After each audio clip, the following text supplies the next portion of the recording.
A long-awaited Victory Monday is here, Colts fans, as the Indianapolis Colts broke their three-game losing streak and took down the Carolina Panthers and Frank Reich 27-13, all behind a historic performance from Kenny Moore II. Is Kenny Moore back to his old ways? And should we consider him the best slot cornerback in the NFL once again? Let's talk about it. Welcome to the Horseshoe Huddle Podcast presented by Fan Nation on SI.com, part of the Fans First Sports Network. My name is Andrew Moore, and I'm joined here as always by my fellow writer, analyst, and co-host of the Horseshoe Huddle Podcast, Drake Wally.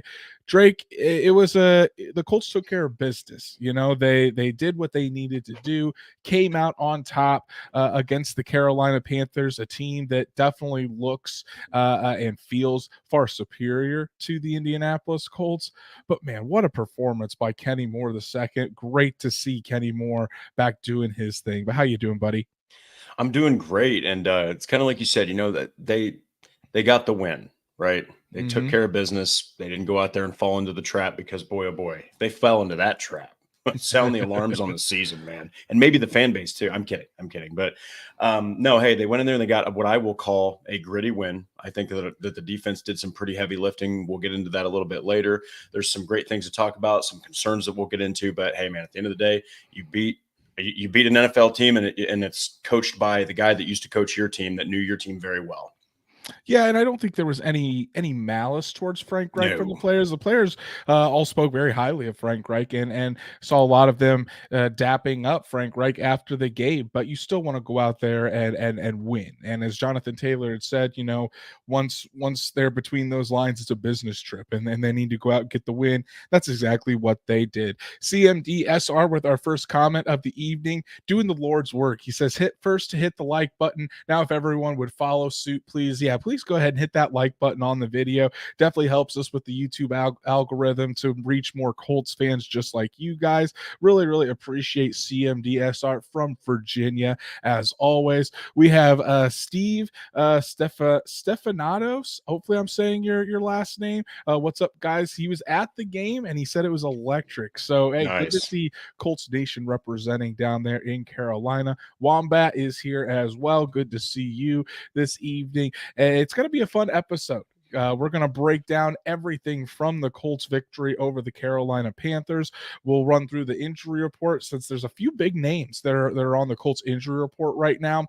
Go over some of the latest news and rumors as the Colts worked out a former Super Bowl champion wide receiver today. And then we'll reveal our Colts player of the game, but I think you guys all know who that is going to be. There's really only one true answer for that one. So if you haven't done so, please go follow us on all of our socials, like Horseshoe Huddle on Facebook, follow at Colts on FN on X, and subscribe to the Horseshoe Huddle YouTube channel. Hit that bell so you know whenever Drake and I go live, so you never miss an episode every Monday and Thursday night. And if you can't catch us live or on YouTube, Apple, Spotify, Google, wherever you listen to podcasts, we're on there as well. So make sure you subscribe and give us a 5-star review. So Drake, let's just dive right into it because, as always, we have a lot to talk about. Kenny Moore II leads the Colts over the Panthers 27-13. What a historic performance by Kenny Moore. I mean, by himself, he outscored the entire Panthers team. 14 points that Kenny Moore was responsible for. Would have, even if the Colts offense kneeled down on every single play, Kenny Moore would have the Colts would have won because of Kenny Moore. And I'm just going to go through his stats real quick, Drake. Kenny Moore, 8 tackles, 2 passes defensed, 2 interceptions, both of which were returned for touchdowns, 115 return yards on those interceptions, and he becomes the first player in Colts franchise history to have 2 pick sixes in the same game. What a performance by Lightning in a bottle. Yeah, and look, I understand some people are probably out there saying, well, this was against the Panthers. Look, it doesn't matter if it's against the 2008 Lions. All right. I mean, to have 2 pick sixes in the exact same game, and then you're coupling that with the second most tackles. I mean, on the team behind only Shaq Leonard. And then you have 2 pass deflections, and then you have all those return yards. I mean, he showed just how fast he is too. Mm-hmm. I mean, granted, he caught a couple of those in mid sprint, but that just shows his just pure understanding of where the ball is at. So I really think that you're looking at a return year for Kenny Moore. I think you're looking at Pro Bowl honors at the end of the year. Definitely Defensive Player of the Week honors you're going to be getting. Made Colts history in this game. Man, yeah, I love what you said earlier. You might be looking at the return to the best slot corner in football for Kenny Moore. And then that's what I wrote about for this morning. It came out on horseshoehuddle.com. Is we're seeing the Kenny Moore of old. It's no longer you're just hearing it from people that cover the team. I mean, nationally, Kenny Moore is getting his flowers once again. And I think it wasn't necessarily the players who thought that there was a difference with Kenny Moore, because he's proven it before. But a lot of the national pundits were not talking about Kenny Moore. Obviously, he was in a lot of trade rumors. There were a lot of Colts fans even that before the trade deadline, I saw some people on X talking about how Kenny Moore should be traded. I mean, that's, in my opinion, that's blasphemous. So you see what Kenny Moore has did on Sunday specifically, but even though it hasn't been pick sixes every single game, Kenny Moore has been producing all season long. Ever since that talk with Gus Bradley happened, and a concerted effort to get Kenny Moore back into the playmaker that he is, this 2023 season has been night and day from 2022. Shout out to my beautiful wife Danielle for her nightly super sticker. I missed her last week. I told her, I said she was probably asleep in our last episode, and she snuck in at the very end and threw in a super sticker. So I wanted to make sure I did give her a shout out this evening as well. Thank you so much for all of your support, both on the show and everything we do personally. So, but yeah, Drake, I mean, it's when Kenny Moore is at his best, this defense is just on another level. He's turning the ball over, consistently making plays, and even when he's not turning the ball over, you see him in the run game.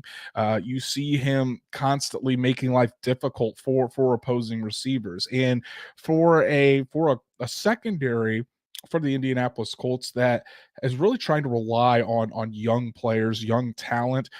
I mean, the presence of Kenny Moore, his leadership, and what he does on the field, I think is just so crucial, not only for what the Colts are doing this year, but for how this Colts secondary grows and continues to improve for the next 2 to 3 years.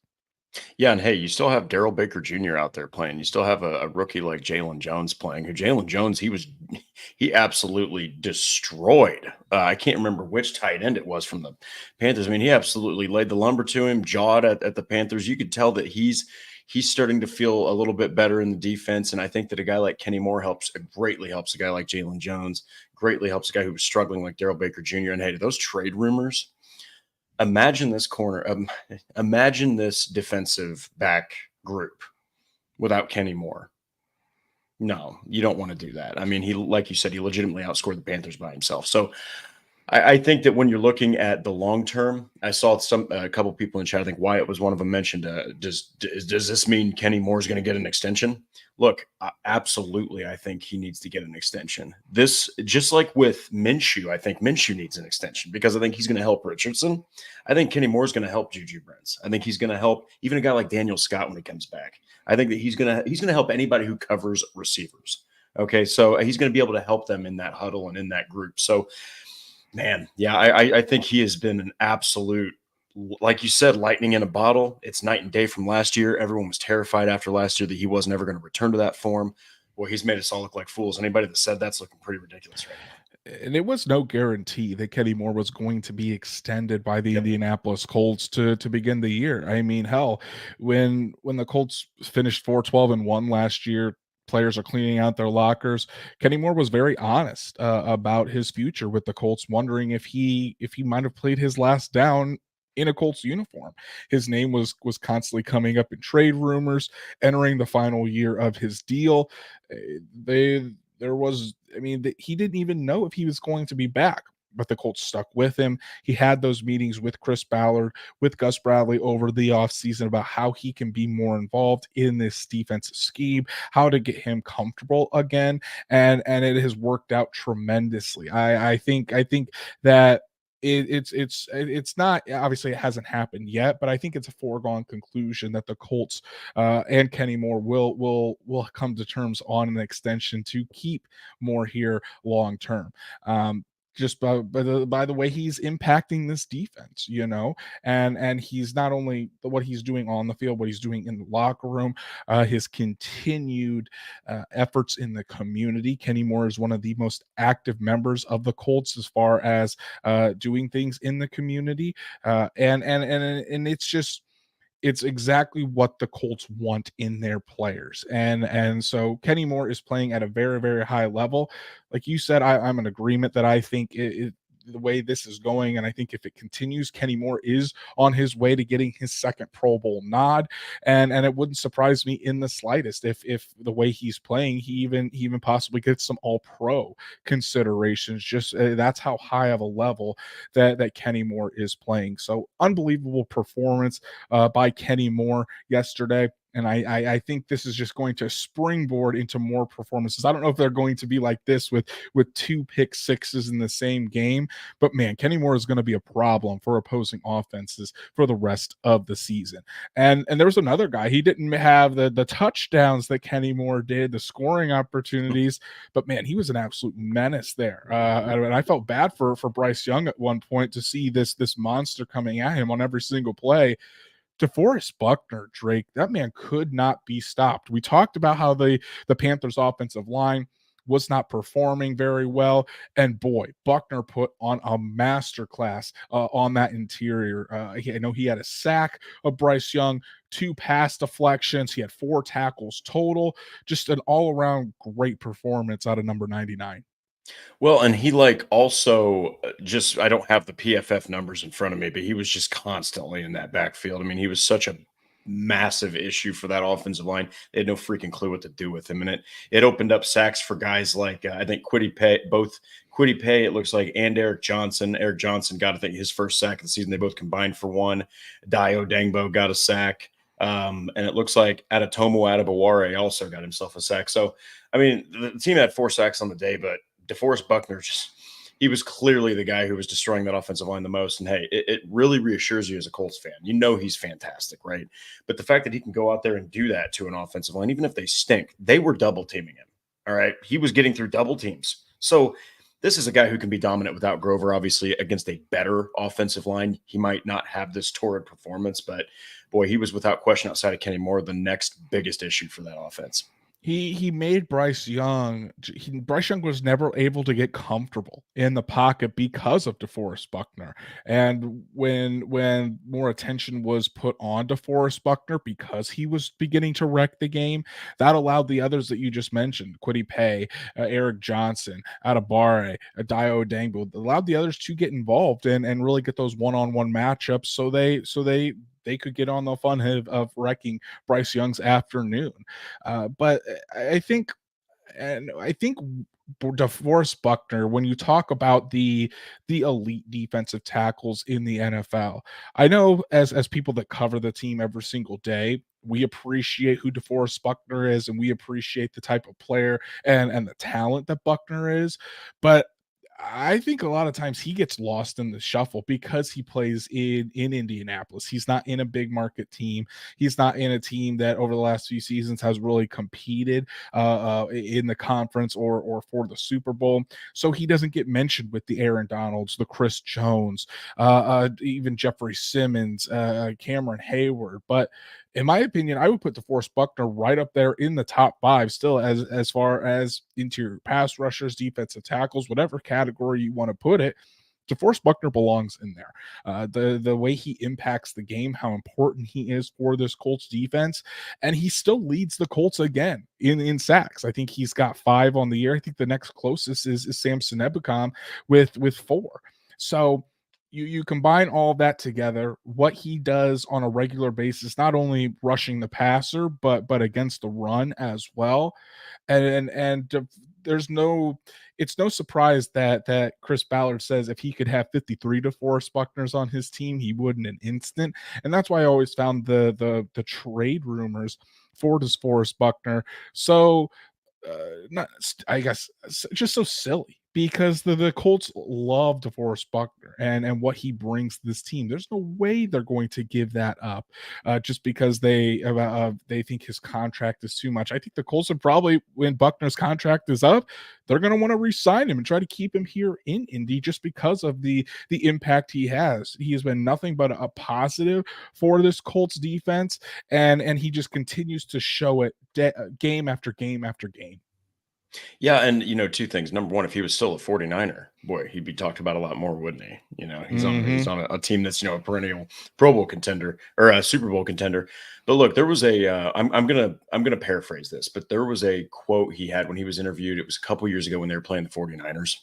And they were going over to San Francisco. It was Carson Wentz's infamous, I think, left-handed or underhand. I don't know what he did, but he threw like the most ridiculous pass. The left-handed game was against Tennessee. In San Francisco. I was at that game for that bomb cyclone. Wentz actually led that comeback and threw that deep ball to Michael Pittman in the end zone where Pittman dove for the game-winning touchdown. It was a phenomenal game to be at.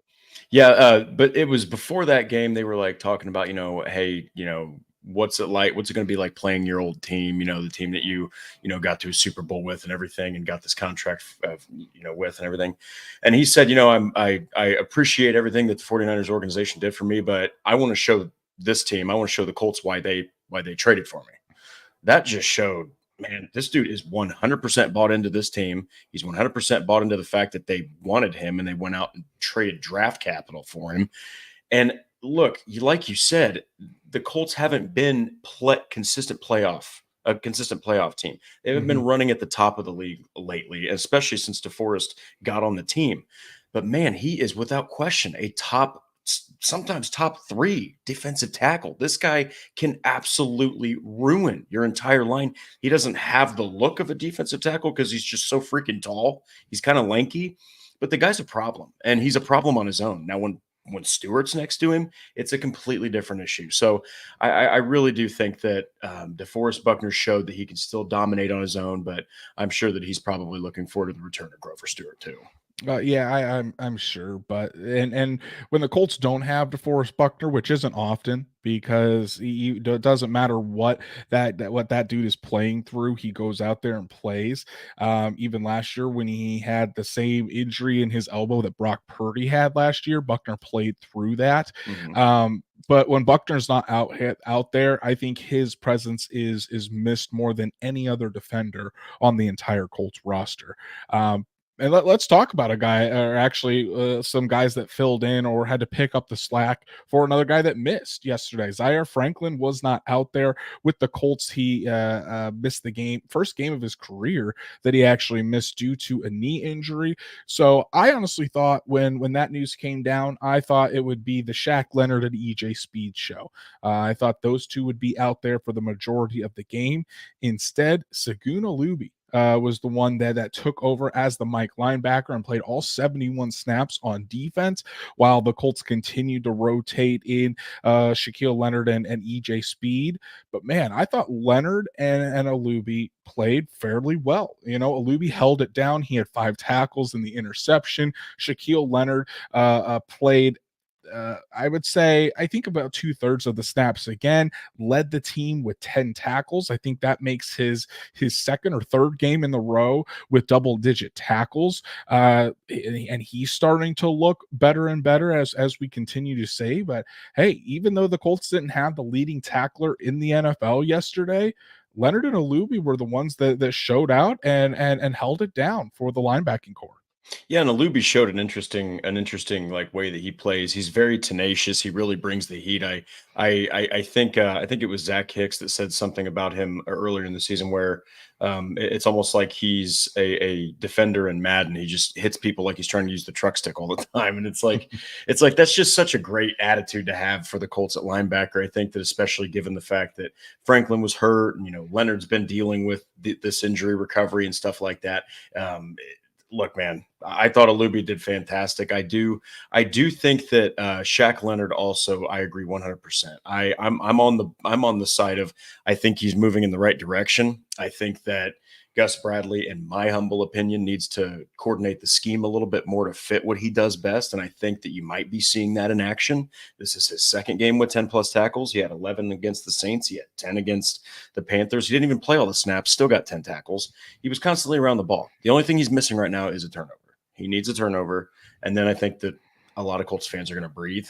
But hey, at the end of the day, you got to give Leonard a lot of credit. He's been on a long road back to recovery. He had another pretty good game, and he's on the right track. And Segun Alubi stepped into some big shoes and played well too. We got to stop the show real quick because we have a massive $20 super sticker from the legend Truett Trussler. Truett, I mean, if you guys don't know Truett, Freaking bazooka. he watches the show every Monday and Thursday night, constantly in the chat. He's just an absolute legend with his support. And Truett says, for Mr. and Mrs. Moore and for future Mr. and Mrs. Walster. Love it. Yes. Love it. So Truett, we really appreciate all of your support, buddy. It means the world to us, and thank you so much for joining us and talking Colts with us here every Monday and Thursday night. You're really appreciated, and your support does not go unnoticed. So thank you so much for that super sticker, Truett. But yeah, Drake, I mean, we've talked off air about this, and I think you kind of know my feelings, but I think when you're paying Shaquille Leonard the $20 million a year, obviously, I mean, I think Shaquille Leonard is starting to get back into the swing of things. He looks better and better. And sure, there's going to be things that Shaq doesn't do well. I know he hasn't been the greatest in pass coverage or in zone, but a big part of this defense that tends to be missing at times is the turnovers, and I think the Colts are doing a better job this year at forcing turnovers than they did last year. But a big part of that is Shaquille Leonard, and another big part of that is I just don't understand why Shaquille Leonard isn't out there on third downs more. I mean, you're paying this guy $20 million a year. He's telling you that his body feels like it's good to go. And on those third downs, those are a lot of times where Shaq Leonard would come up with his turnovers and have the ability to affect the game.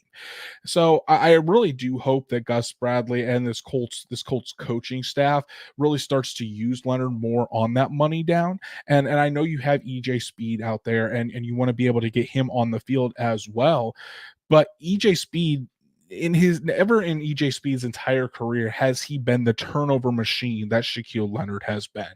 And you need to find a way to get your $20 million linebacker more involved and in positions to succeed. It goes to how the changes have been made so that like Kenny Moore can have a bigger impact with this team. And we've seen the results.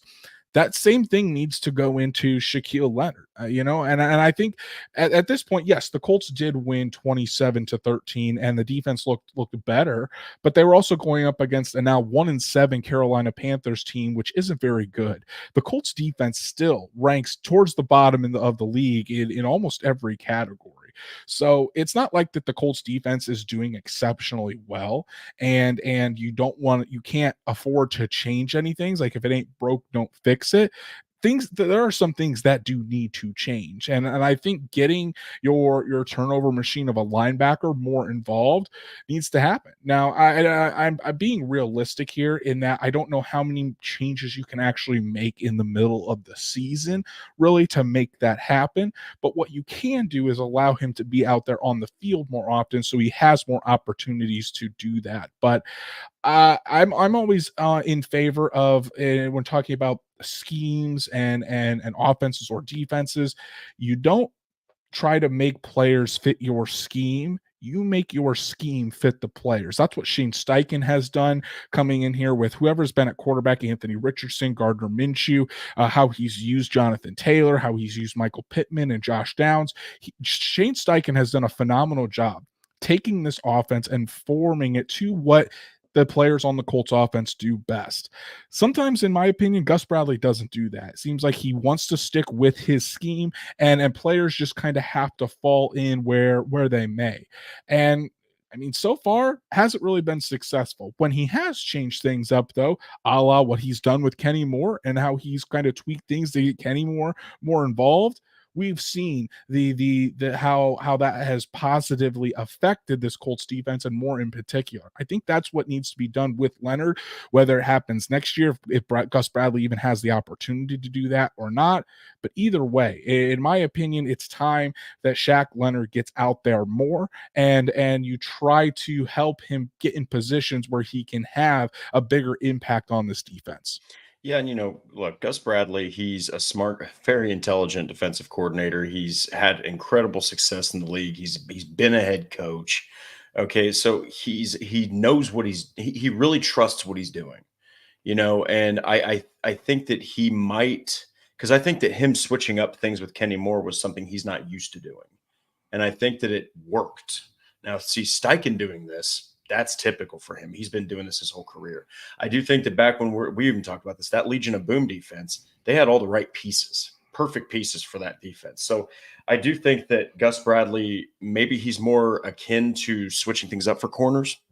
Maybe linebackers are tougher for him, but I'm right there with you. I think that you just, if for no other reason, that contract, I know it sounds ridiculous, but $20 million a year to play like half the snaps to 3/4 of the snaps, especially when the dude is sitting there going, look, let me play. I'm good to go. That's where you're kind of like, man, it'd be nice to see him out there a little bit more, just like you said, so he has more opportunities. And I want to answer this question real quick from Wyatt Law. Has Shaq created any turnovers this year? Does he have to be in there on third downs in order to do so? First question, no. Shaquille Leonard has not forced any turnovers yet this season. For the second question, I don't think he has to be there. It's not like all turnovers are forced on third down. But at the same time, I think just until recently, Shaq Leonard has been splitting the snaps with EJ Speed about 50-50. And when before, Shaq Leonard was playing 100% of the snaps. So when his playing time is decreased by about 50% of what he's doing, not only that, but playing in a scheme where he's not necessarily in the position to make as many turnover worthy plays as he did in Matt Eberflus's scheme, where he was kind of the vocal point of that scheme. It's caused a massive drop off in his opportunities to make those turnovers. So again, just a little adjustments here or there, because if there's one area that I think that this defense needs to maybe uh, adjust and focus on, it's getting your superstar players to play like superstars, or getting them in positions to succeed. We've seen it with DeForest Buckner. We've now seen it with Kenny Moore. I think it's time you start doing that with Shaquille Leonard as well. And now, Drake, we move on to the offensive side of the ball, which was definitely a lot worse than the defensive side of the ball. I think in total, the Colts yesterday had 198 yards of offense against the Panthers. Only 120 or 127 of those were from were passing yardage from Gardner Minshew. And Minshew, when you look at the stat line, I mean, it's not, he didn't have any turnovers. I'll give him that. Gardner Minshew did not have any turnovers, which is good. But 17-26 for 127 yards and that lone touchdown, that's just not what you want to see out of your starting quarterback. And before we continue on that, we have another super chat from the CFO himself, Patrick Rye. Didn't see Patrick last episode, so glad Patrick is able to join us tonight. Good to see you, buddy, and thank you so much for the $10 super chat. Patrick says, what are the chances the Colts release Shaq before the $2 million 2024 roster bonus? Could save them $12 million next year when accounting for dead cap. If he continues not to be a focal point, it might be the plan. And I think, Patrick, how I'm going to answer this is I can't really give a percentage chance of what it is. I think that if Shaq Leonard's play doesn't, if it doesn't improve to the level the Colts see it, I mean that it's certainly an option. I don't know if they are really considering it at this time. They'll probably think about that after the season, but it could be that if the Colts feel comfortable enough with Zaire Franklin and EJ Speed, and they think they would want to, um, if they want to use that money elsewhere, I mean, they certainly could do that, but I just don't know how likely it is that they're going to release a captain that has given his heart and soul to come back for this team, just because he, after one season removed from a very serious nerve injury, he's not playing back up to his all pro form when the scheme and everything just doesn't fit him right. I just don't know what kind of message that sends to the locker room. Drake, what do you think? Yeah, and I agree because they do have the 2024 out on his contract, which of course is what Patrick is bringing up here. But like you said, this is really a team that when you give everything you have to it, and especially, I mean, Leonard's had a unique battle. It's something you don't typically see in the NFL. You don't see nerve injuries like that, Mhm. especially in the lower back. And it's like given a guy in the way he plays like Leonard, a lot of his lower back needs to be used because of his explosive movements and the way that he just, kind of bounces around at linebacker. So I think that given how he's been playing recently, I think that given, like you said, Andrew, everything that he's done to get back to square one, I think he stays. I really do. I think that you also still have young linebackers like EJ Speed and Zaire Franklin who are about 26, 27 years old. You want them to stick. You want that trio of linebackers to stay together as long as possible. You just want them to be together as long as possible because together, that's one hell of a trifecta. So I think that when you remove Shaq Leonard from that, even if he, regardless of anyone's opinion, I think he's on the right trajectory. And I think that long term, those three could be a massive problem if they all three grow together. Yeah, and I see your point, Patrick. Patrick mentions in another comment here about Peyton Manning, and That is a obviously good that point. that is a good point. I do think the situations are a little bit different because number one, the Colts were in a position to take Andrew Luck there, and if the Colts weren't picking number one, didn't have the opportunity to take Andrew Luck, I don't think they would have made the same decision. I think Peyton Manning still would have been an Indianapolis Colt. But and then number two, at that point, they didn't even know if Peyton Manning could throw a football more than 20 yards. He was still working his way to try to come back at that point. So, and like I said, I think we're a ways away from really diving into if that happens or not. It's definitely a conversation and a topic that we're going to have to pay close attention to this off season for sure. And I think, but I think if it was my team, no, I wouldn't do it. I instead would look at trying to get Shaq Leonard in positions where he can succeed, and because in my opinion he's looked a lot better, especially these last 4 games. And if that continues, by the time we hit December, maybe we do see the old Shaq Leonard again. It's still a lot of time left in this season before we make that decision, so it's definitely a topic I think we should revisit on this show probably in the off season. But thank you, Patrick, so much for your super chat and for your really good questions. Great Yeah, man. discussion here. We always appreciate your support, buddy. But Drake, thoughts on Gardner Minshew? Definitely not a good game for the Colts quarterback. Luckily, it wasn't needed for it to be, but still not encouraging when you have games coming up that you're going to have Gardner Minshew perform at a higher level. Yes, and you said something that was brilliant. Like, look, it's brilliant and it's also very common sense. It's like, look, he can't move out of the pocket like Richardson. He doesn't have that athleticism, so you really don't have to worry about that. Remove that from your defensive worries. Now you can focus on just teeing off on the running game and forcing Gardner Minshew to beat you. All right, and you know that if you bring that pressure and you get through, he has shown he does not like to get blitzed. I know that no quarterback does, but Minshew I think is starting to show he might be on the lower end of like reacting to the blitz. So both calling the hot routes pre-play and both just in real time after the ball is snapped, just doesn't deal well with pressure. But man, I mean, to give you an idea, Bryce Young, 24 for 39 for 173. Okay. 4.4 yards per pass.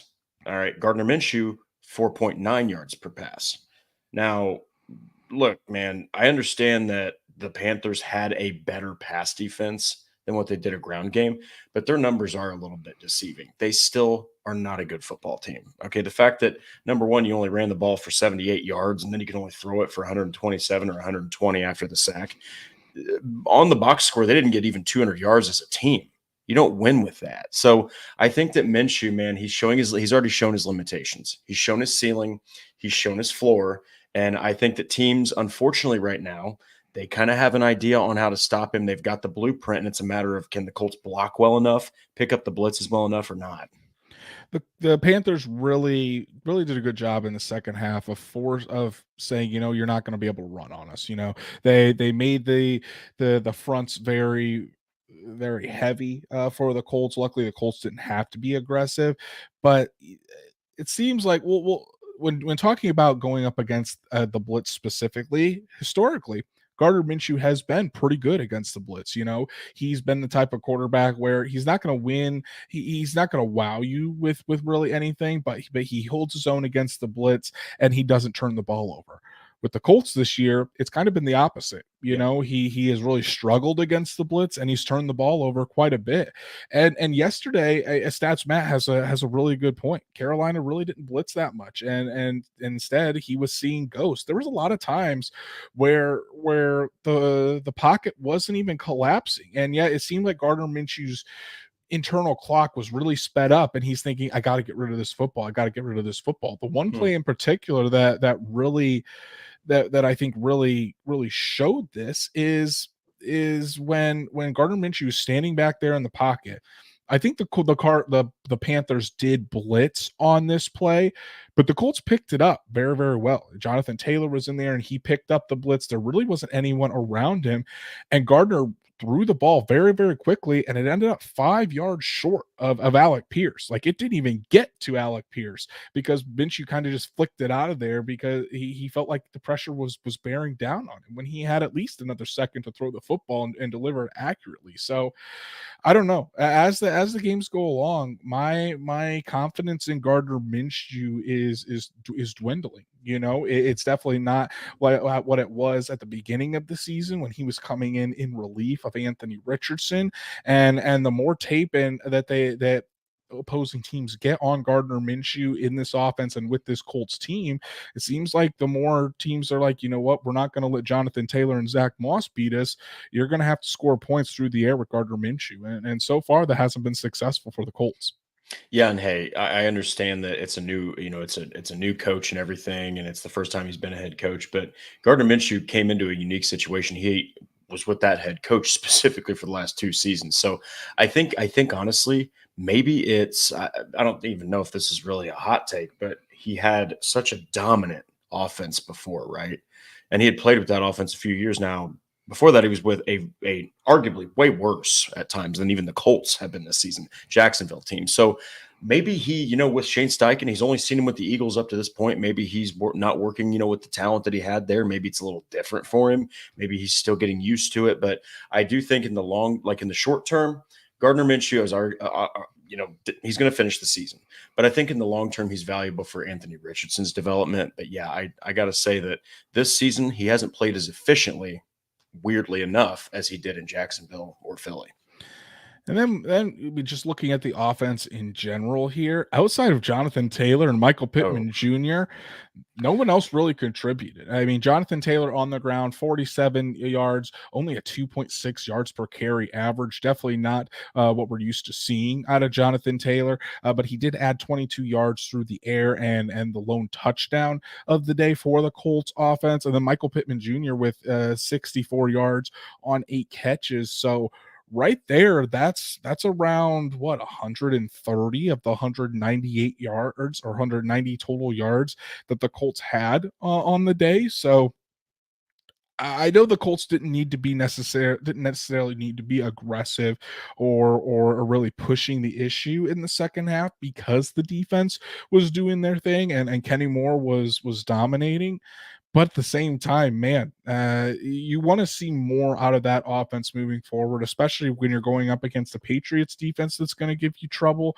After the bye, the Colts face the Buccaneers, the Titans, some other defenses that are gonna really put up a fight, and you can't count on two pick sixes from Kenny Moore every single game. So I don't know, Drake, what do you think about this offense currently? And I know Jonathan Taylor and Michael Pittman still produced as much as they could, but this defense definitely seems like it's in a lull right now, or offense seems like it's in a lull after that Carolina performance. Real quick, Steve Stephanatos said, "What's up with Isaiah McKenzie fumbling the ball?" Look, Isaiah McKenzie, we had him on the show. Amazing guy. I think he's a great locker room addition. I think he's a great special teams guy, even though he did fumble on the return. He also, I don't think, has had the season he probably wanted. I think Josh Downs just absolutely put him right on the pine, and he's just not had an ideal season. So hopefully he can get over that, because he is still a potent kick returner, I think. But look, man, the offense will literally be facing every defense from here on out is going to be probably either a little bit better or way better than the Panthers. Even though the Panthers had, like we said, I think they showed like a top 10 passing yards allowed per game statistic. It's kind of inflated, because you got to think two things. They still get gashed in the ground game, and they still are 1-7. So the Colts are going to face better competition. I'm not confident in the offense right now. I'm not as confident, still confident enough, I guess, after what I saw against the Panthers. But Minshew is really showing his limitations, I think. And I think that teams, like you said, they've got the blueprint on how to beat the Colts, stop the run, blitz Minshew, or in the Panthers case, just play solid coverage, and for some reason, Minshew might see ghosts, apparently.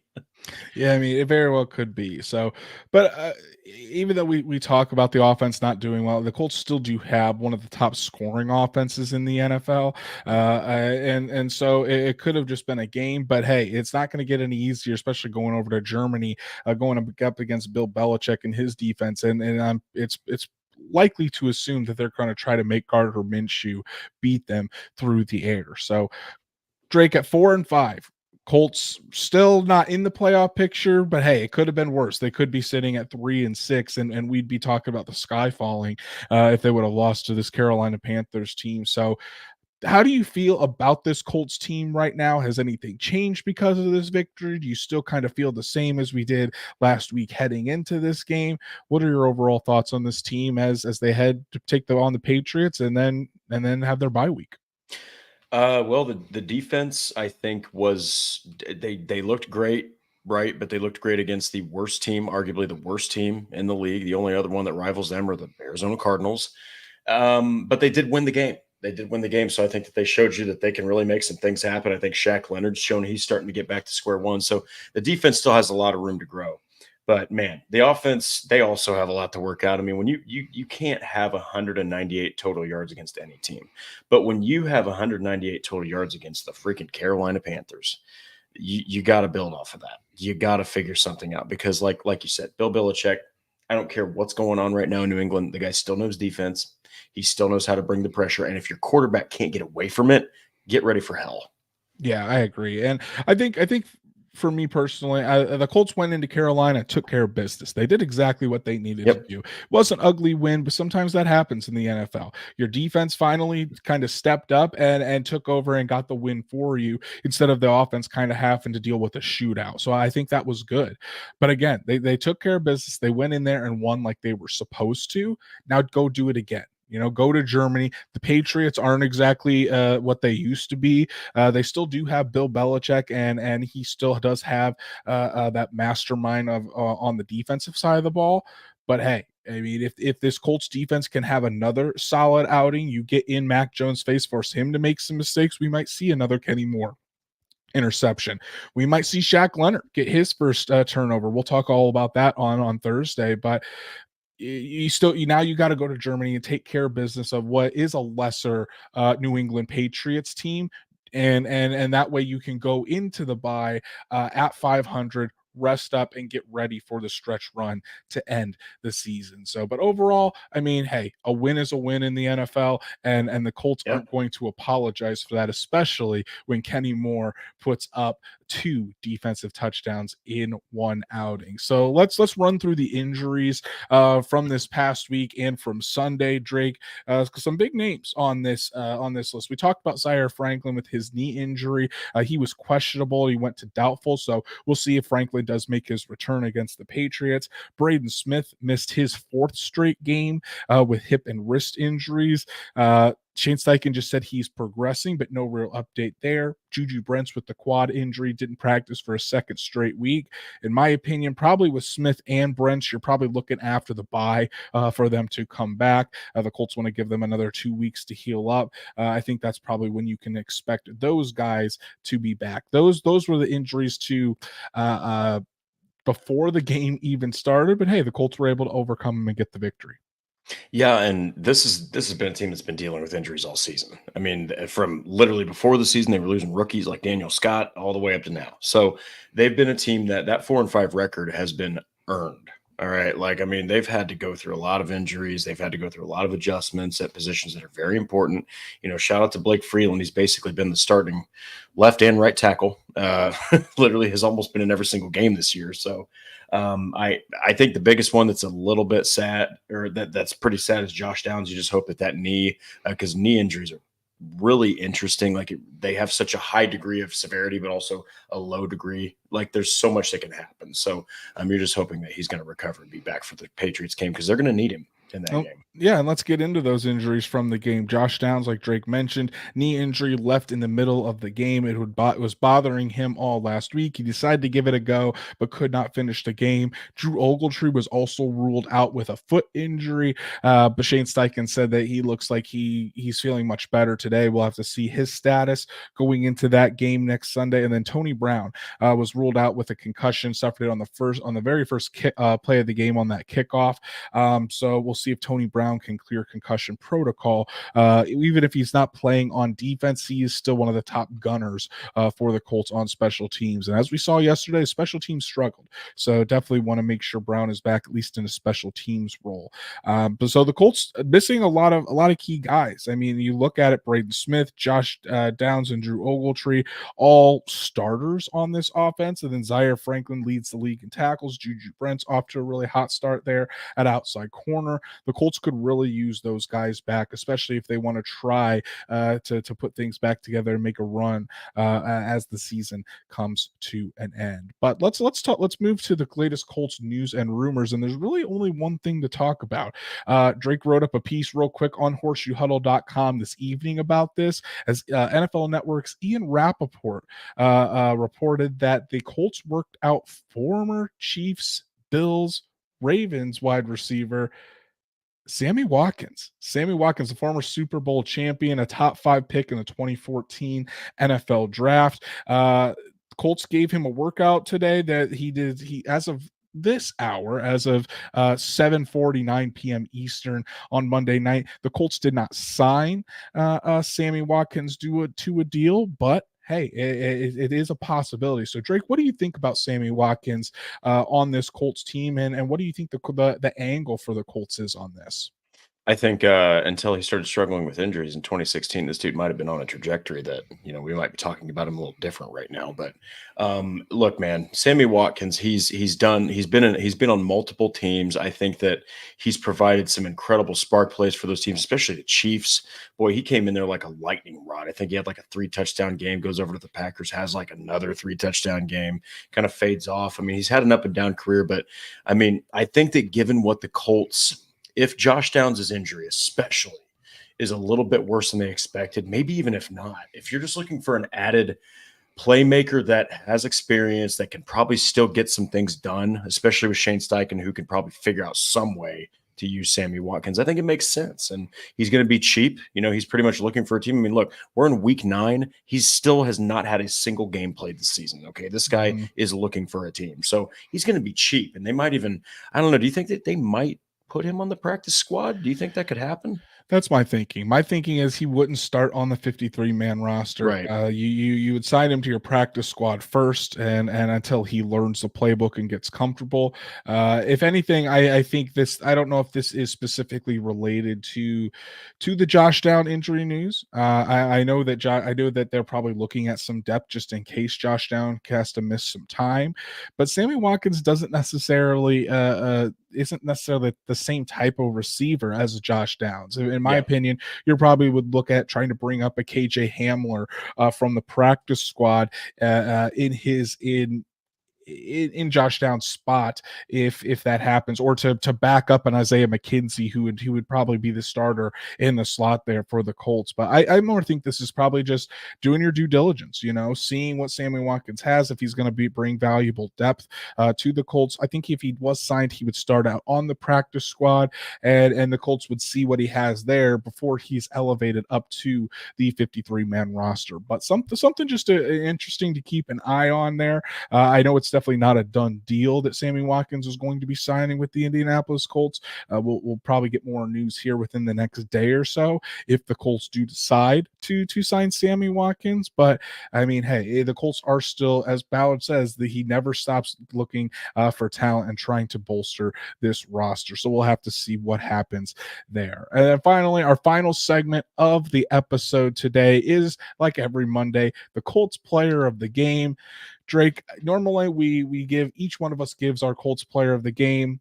I don't think that was necessary this time. There's only one man that should earn this honor after his historic performance, and that was cornerback Kenny Moore II. 8 tackles, 2 passes defended, 2 interceptions, and then 2 touchdowns for the man they call lightning in a bottle. And in my opinion, probably will end up winning AFC Defensive Player of the Week when they announce that on Wednesday. Don't be surprised if Kenny Moore II gets that honor. Yeah, and look, this Kenny Moore has had more moments of smiling. That big smile he has. He looks excited. He looks happy to be on that field. He was pointing up to his freaking family, man, that traveled all the way to Carolina to watch him play. Now he wants to bring him to every game. I can easily see why. But look, man, Kenny Moore, I think that he is going to be a Colt for multiple years, even after this season. I think that he's shown the league that he was just gone for a year. It's like that Idris Elba gif where it's like, go ahead and let them all know we back. Like, it's like that's how I feel. That's how I feel about Kenny Moore. Is like, he's like, let the NFL know that I'm back. So, hey, I couldn't happen to a better guy. You just hope that he can continue to do that. I wouldn't be surprised if you see another pick or 2, or maybe even 3 from Kenny Moore before the season's all said and done. Stats Matt says player of the game Jim Irsay for his post-game locker room entertainment. If you haven't seen it yet, please go to the Colts social media and or even Jim Irsay's social media. Go watch the video of Jim Irsay's dance in the locker room after the game. Absolutely incredible. To Meek Mills, dude. To Meek Mill, it was fantastic. So go check that out. Patrick says wrong. It's always Grant Stewart. The Grant Stewart stan of this. I mean, hey, as far as hair goes, yes, absolutely, he wins every single time. But Kenny Moore, the catalyst for this Colts victory. Colts moved to 4-5 on the year, and while it might not seem like it, they're only just like, I think, a game and a half out of that 7 seed in the AFC. Stranger things have happened, certainly, and if this team gets hot at the right time, their schedule certainly isn't too challenging to end the year. We'll see if the Colts can pull off a miracle, I would say, with how Gardner Minshew has been playing, but we might see Jonathan Taylor, DeForest Buckner, Kenny Moore, Michael Pittman Jr. might just see these leaders put on a show to end the 2023 season. And that's our show for this evening, guys. Really, really appreciate everybody tuning in on a Victory Monday. Maybe a little bit a happier episode here than in recent weeks. And hopefully you guys enjoyed. I want to give a shout out to our super stickers and our super chats for this evening. My beautiful wife, Danielle, Truitt, and the CFO, Patrick. Thank you guys so much for your support, and everyone else that joined us and joined the live chat this evening. Really makes it special for Drake and I to come talk Colts football with you every Monday and Thursday night. So please, if you haven't done so, go follow us on all of our socials, like Horseshoe Huddle on Facebook, follow at Colts on FN on X, and subscribe to the Horseshoe Huddle YouTube channel. Hit that bell so you know whenever Drake and I go live. Hit the like button on this video if you enjoyed tonight's episode, and make sure you never miss us every Monday and Thursday night live from the Horseshoe Huddle YouTube channel. And if you can't catch us live or on YouTube, Apple, Spotify, Google, wherever you listen to podcasts, we're on there as well. So make sure you subscribe and give us a 5-star review. As always, we've been writing away trying to put out as much Colts content as possible for you guys on horseshoehuddle.com. Drake, tell the people what they can go check out that you've written. Yeah, so today I covered the Sammy Watkins workout and kind of highlight what he might be able to bring to Indianapolis. And then, of course, the 3 good and 3 bad in the win against the Panthers. And yes, you've already pretty much got one figured out. Yes, the offense was one of the bad. So hopefully they can build off of that.